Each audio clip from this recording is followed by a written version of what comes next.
अभी भी बहुत टाइम है, चीजें ठीक हो जाएंगी, बहुत टाइम है, चीजें आराम से ठीक हो जाएंगी। 3-4 चीजों पे ध्यान दो। सबसे पहले फोकस के साथ क्लास में पढ़ो, वो तुम कर रहे हो, बहुत अच्छी बात है। नोट्स जब बनाते हो तो नोट्स को लिख लिख के रिवाइज करो। अगर नहीं कर रहे हो तो नंबर कभी नहीं आएगा, लिख के ले लो। जब तक आप कंसेप्ट को, चीजों को लिख लिख के रिवाइज नहीं करोगे तब तक नंबर नहीं आएंगे। तीसरी बात, जब आप पेपर में बैठते हो तो पेपर अनएक्सपेक्टेड कुछ भी आ सकता है, चाहे वो फिजिक्स टफ हो या केमिस्ट्री टफ हो या बॉटनी टफ हो या ज्योलॉजी टफ हो, अनएक्सपेक्टेड कुछ भी आ सकता है। तो अनएक्सपेक्टेड पेपर में जो सेक्शन टफ है उसमें आप फंस के आसान सब्जेक्ट को अगर खराब कर लोगे तो दिक्कत हो जाएगी। कई बार जूलॉजी बहुत मुश्किल होगा, फिजिक्स आसान होगा, केमिस्ट्री बहुत मुश्किल होगा, बॉटनी आसान होगा, फिजिक्स बहुत मुश्किल होगा, बायो आसान होगा। तो अब फिजिक्स में फंस के आसान सेक्शन को छोड़ना नहीं है, आपको पूरे पेपर पे 1 5 मिनट या 10 मिनट में स्कैन करना है। थोड़ा सा वो पैराग्राफ देख के पता चल जाता है किसमें क्वेश्चन आसान है, किसमें टफ है। नहीं पता चल रहा है तो क्वेश्चन प्रैक्टिस बढ़ाइए, ताकि आपको 5 से 10 मिनट में स्कैन करके पता चल जाए कि कौन सा सेक्शन इस बार पेपर में टफ है, कौन सा इजी है।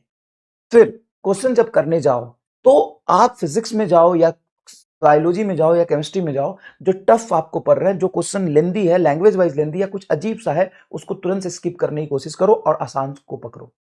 चौथा, सिली मिस्टेक्स अगर हो रहे हैं तो उसको कंट्रोल करो। पांचवा, पेपर इतनी ज्यादा दो कि टाइम मैनेजमेंट की स्किल पता चल जाए, आपको यह पता हो कि कौन से समय पे कौन सा क्वेश्चन हमें सॉल्व करना है, किस तरीके से पेपर अप्रोच करना है। आप एक पेपर दोगे, टाइम मैनेज नहीं होगा, 2 पेपर दोगे, टाइम मैनेज नहीं होगा, 3 पेपर दोगे, टाइम मैनेज नहीं होगा। जब आप 5-10 पेपर दोगे तब तो टाइम मैनेज करना सीख जाओगे। आपको पता होना चाहिए कि मैं 1.5 घंटे पहुंचा हूं तो 1.5 घंटे में मेरा बायोलॉजी केमिस्ट्री हो चुका है, या फिर बायोलॉजी आधा हो चुका है, बायोलॉजी पूरा हो चुका है, केमिस्ट्री आधा हो चुका है। जब 2 घंटे में, 1 पौने 2 घंटे में पहुंचो तो तुम्हें पूरा हो जाना चाहिए। तो इन सब चीजों की प्रैक्टिस करो। पहला, कंसेप्ट को बहुत ध्यान से पढ़ो। दूसरा, लिख लिख के रिवाइज करो। तीसरा, जो संघर्ष असाइनमेंट वगैरह दे रहा हूं, जेई मेन के क्वेश्चंस दे रहा हूं, उसको सॉल्व करना शुरू करो। नहीं कर रहे हो तो उससे ये नहीं मैं कह रहा हूं कि उससे सवाल आएंगे, सवाल क्लास से आएंगे, लेकिन जब थोड़ा बहुत भी लैंग्वेज चेंज करेगा तो आप कर पाओगे, इसलिए प्रैक्टिस जरूरी है। चौथा, आपको ये पता होना चाहिए अनएक्सपेक्टेड पेपर में हमको बिहेव कैसे करना है, टफ सेक्शन इजी सेक्शन को कैसे पकड़ना है। अगर आप इजी सेक्शन में भी गए हो लेकिन 2-3 क्वेश्चन लेंदी है तो उसको छोड़ना कैसे है, स्किप करना सीखो। कलेक्शन से क्वेश्चन करने से नहीं होता है, छोड़ने से होता है। सिली मिस्टेक्स हो रहे हैं तो सिली मिस्टेक्स को इंप्रूव करने के लिए आपकी किस तरह के सिली मिस्टेक्स है उसको आइडेंटिफाई करना पड़ेगा। टाइम मैनेज नहीं हो रहा तो 4-5 पेपर देके टाइम मैनेजमेंट की स्किल को डेवलप करिए। लेकिन कोई बात नहीं, आप बायोलॉजी पढ़ रहे हो, केमिस्ट्री पढ़ रहे हो, बहुत सारी चीजें पढ़ रहे हो, आप सिर्फ ये करो 5 चीजें जो मैंने बताई है वो, और साथ साथ में बैठ के 30 नंबर का स्कोप ढूंढो।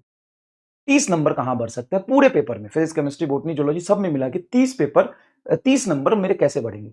और सिर्फ नंबर से जज मत करो, पेपर के लेवल से भी ऊपर नीचे जज करो अपने आप को कि पेपर कैसा आ रहा है, पेपर किस तरह का है, ठीक है ना, वो जज करो। पेपर अगर इजी है तो नंबर ज्यादा आना चाहिए, पेपर अगर टफ है तो नंबर थोड़े कम आए, 5-10 नंबर तो भी चलेगा।